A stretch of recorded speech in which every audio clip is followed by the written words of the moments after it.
Happy Sunday, beautiful souls.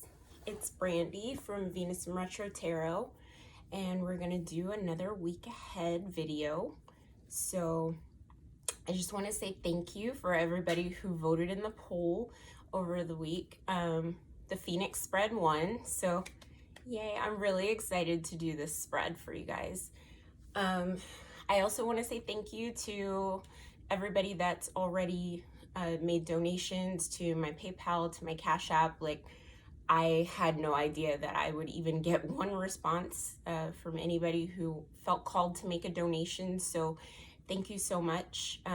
Whether or not you feel called to donate to me, I am more than happy to do this. This is really a passion for me, and I'm just so happy that you're here, that you're resonating with these messages, that they're getting to the people who really need to hear them and want to hear them. So whatever you feel is the best way to contribute to this community, I'm so grateful that you're here.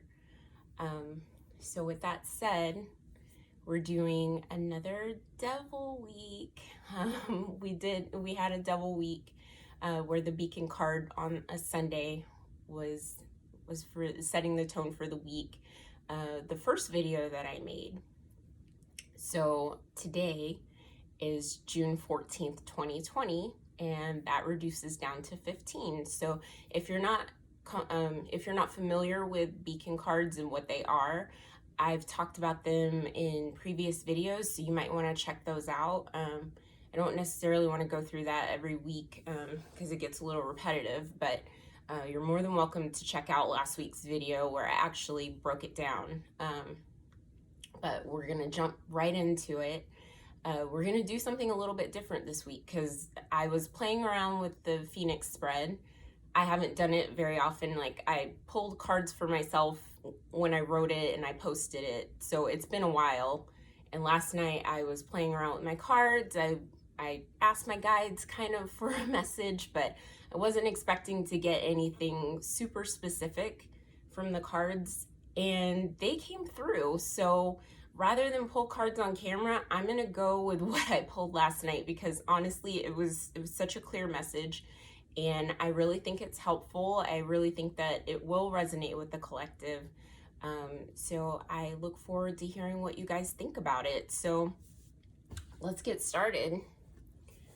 So I'm an Aries, right? So everything that I know about life kind of gets filtered through the self. So if you hear about me talk about myself a lot, that's the reason. So I'm gonna back up to the week of the first video that I made and talk about my Devil Week experience. So this is what happened to me, just so that you guys can get an idea of what it feels like when you're really paying attention to these energies and what's going on with you. I'm going to talk about that. So I made a video about how the devil plays tricks on our mind, right? And we may feel like something is so real and so true that isn't necessarily true. Like, it's happening within us, but it doesn't match the reality of what's going on outside of us. So after I made that video, of course, the devil is still at work. So even when you consciously know what's going on, your brain, is still playing those tricks on you. And I was just really building this community and didn't have that many followers yet. And of course, I want to do this whether or not, if this community stays small, that's beautiful. If it blows up, that's beautiful too. I just want to do this because, it really, brings something to the table for myself. And, if it helps one person, I feel like that my job is done. But of course, my brain story started coming in and telling me all these things like, nobody really gives a shit what you have to say. And like, nobody, people are going to unfollow you. They're going to realize that this is like a one-off, and, you're not going to be able to duplicate if you have a really good reading, like you got lucky, and all of these things kept happening. And I was talking to my buddy Shay about it. I even checked in with one of my mentors, Weston, and you know, it really helped me because I reached out instead of, you know, just like I said in the video, instead of sitting with that and letting it really get me on the hamster wheel. And, you know, one night I had a really bad freak out. I was like, you know, this is bullshit. I'm just gonna stop, you know, and that is what contraction feels like. Like, I really went into contraction like, you know, I shouldn't even be doing this anymore. And, you know, it's fun, but who cares what I have to say, right? And I'm really glad that I didn't listen because, you know, this family has grown and it's been wonderful. And I've gotten feedback about how, you know, my messages have helped people. And, you know, I would have let the devil win. So that's kind of how that works. And, you know, just pay attention to, you know, those stories that you tell yourself, you know, because my brain is a real mean girl sometimes. You know, it'll tell me you ain't shit, you know, you suck and you're not smart, you're not funny, like you know, your friends aren't really your friends, they, you know, they're just being nice to you. You know, these are the kind of things that, you know, our brains try to pull us into that just really, you know, aren't true when you check with people outside of yourself. That, you know, sometimes we need to reality test with the people around us because, you know, we really, it will pull us into isolation. It'll make you feel alone when you don't have to be alone. So really, really pay attention to that. That's what, you know, is setting the tone for our week, is the devil. So we'll cycle through other cards as our beacon cards of the day, but the devil is kind of going to be in the background the entire week. So I pulled our spread already and we'll jump right into it. So the first card of the Phoenix spread is, you know, you as you are right now. So I'm using that as the collective energy. And what we have is the Ten of Swords in reverse. And, you know, this gets a bad rap as like a scary card in the tarot, but actually it's really, really good. So the Ten of Swords, and actually I'm just learning about this in my Tarot for the Wild Soul course. I just watched the Swords video, and Lindsay is so brilliant. Like, you know, because we might think, you know, when this card comes up, usually what's the story you hear? Like, oh, you got betrayed, you know, like as if it's happening right now. Like, and, you know, somebody is really stabbing you in the back, right? But swords cards are mental. So this, all of this is going, you know, happening through the mind. And this is a 10. So we're at the end of the sword cycle. Like, you know, when we put it upright, the horizon, you know, the sun is coming up over the horizon in the background, you know, and this is just, you know, you've been through all the trials of the swords cards. So, you know, we've been through the Three of Swords where we feel like we've been stabbed through the heart. We've learned in the Four of Swords, you know, when to take mental rest. We've learned in the Five of Swords where we really get stuck in that story. You know, it's like devil energy too, where, you know, our brains are being really chatty and mean, and, you know, maybe we lost an argument, you know, and we're going over and over and over that. So, you know, we've been through this cycle, and in the reverse, it's really, I don't look at it as resistance. I feel like in the reverse, we're learning these lessons and we're really taking it into the next cycle of going back into the ace, right? You know, the 10s are like the Wheel of Fortune, and they're like the Fool. So, you know, we're ready to take that leap again into the next cycle of like, hey, you know, the Ace of Swords is clarity.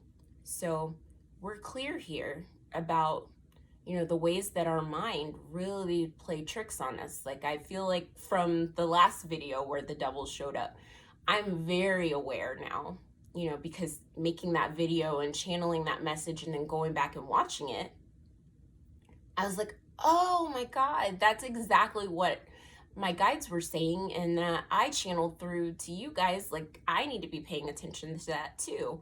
That's very Ten of Swords, you know, like we've learned what's happening here, right? So that's where we are right now, and that's really good. Like, we're set up really well for the week. So when I saw that, I was like, okay, all right, yeah. we're much more aware of what's going on. And we've been doing a lot of swords work. You know, over the past week, the King of Swords has come up several times in a reading. It came up in our expansion contraction spread as our ally.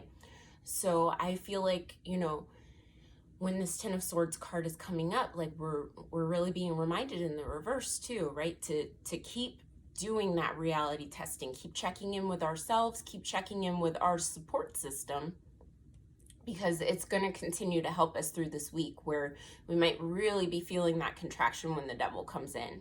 So, you know, this is where we are right now. And what's dying so that we can be reborn, and it can be reborn into a better version of itself, is another swords card. It's the Seven of Swords in reverse.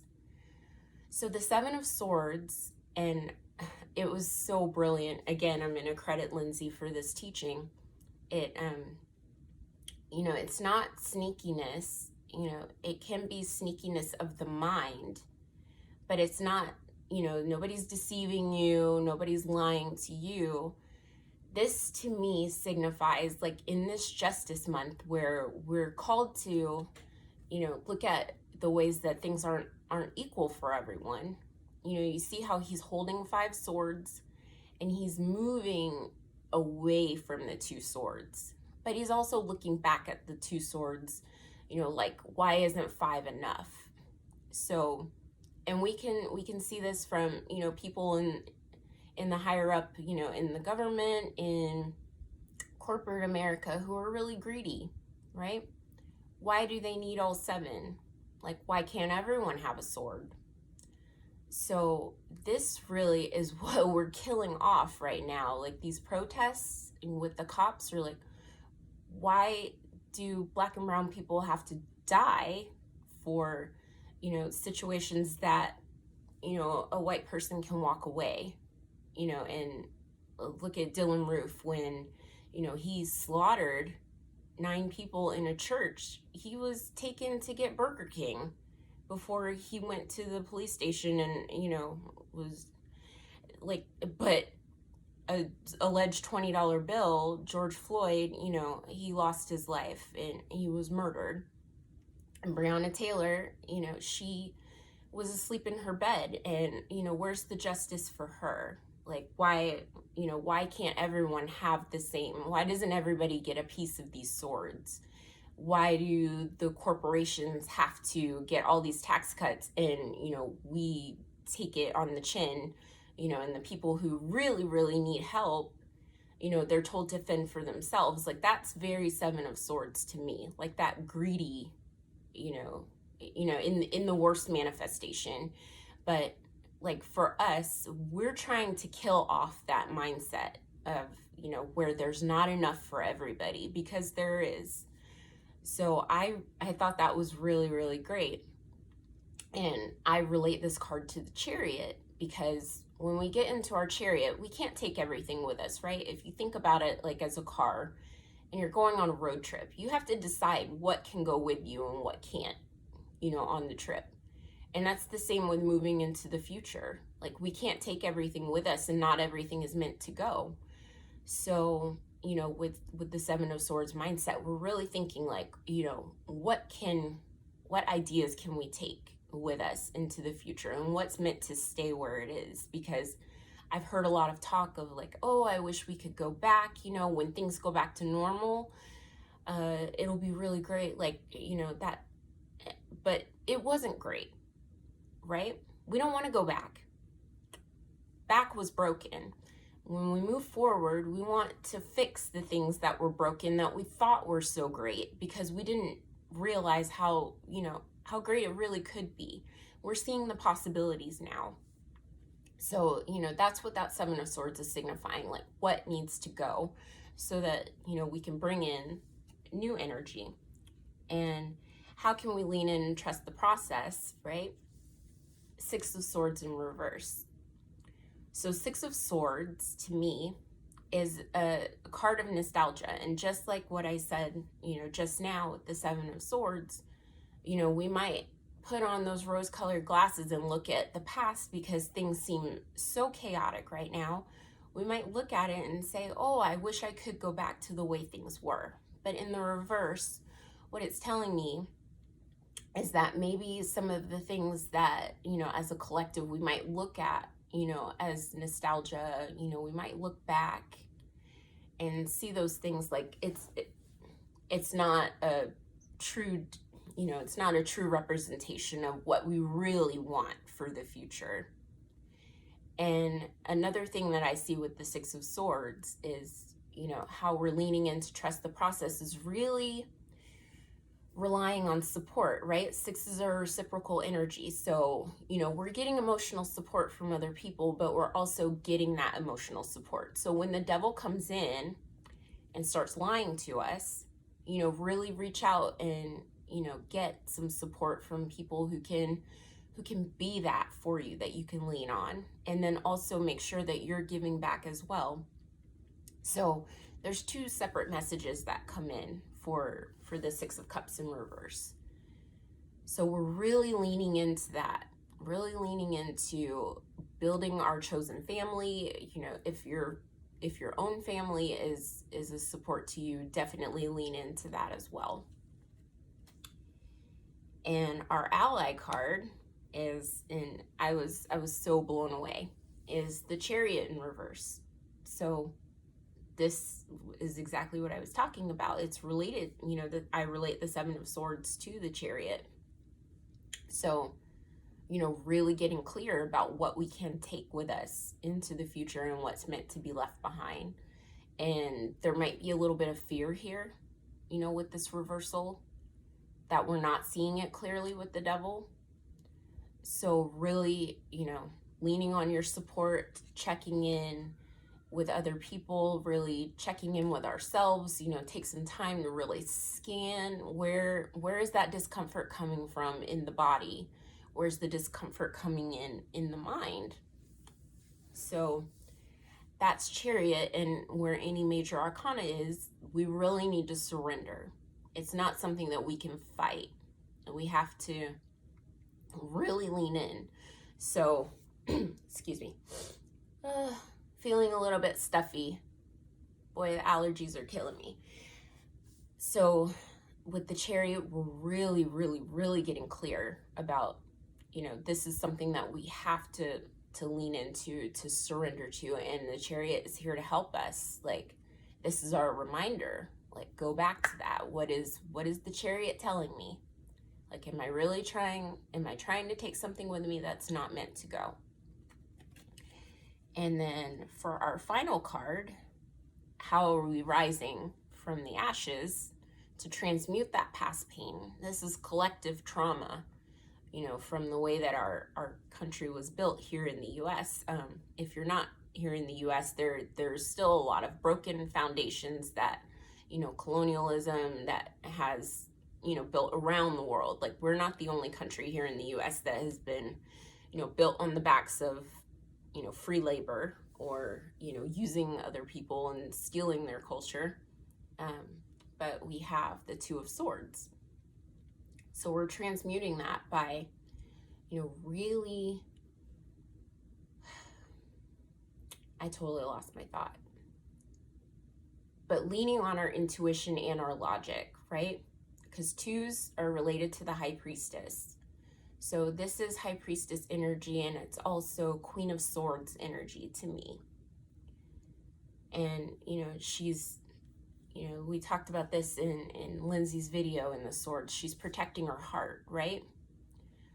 So we're guarding ourselves against the people who don't want the best for us, the structures that don't want everyone to succeed. And we're recognizing that. We're not using our eyes to recognize it. We're using our intuitive knowing. And we're filtering it through, you know, logic. So that's beautiful energy. That's a really beautiful message of, you know, how we can really, really, you know, what is the word? I'm totally losing my thought. But how we can get clear about what we want to take and what we don't want to take is, you know, making that choice of, you know, what it is that we want. So that's our Phoenix spread. and I really like this message. I think it was beautiful for this week going forward. Lots to reflect on.